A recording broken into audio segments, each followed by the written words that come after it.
পারে, কিন্তু আমি সাথেই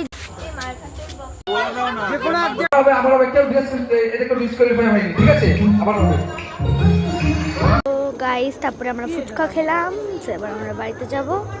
এটা আমাদের ফোন বন্ধ করো, ফোন বন্ধটা বন্ধ করো।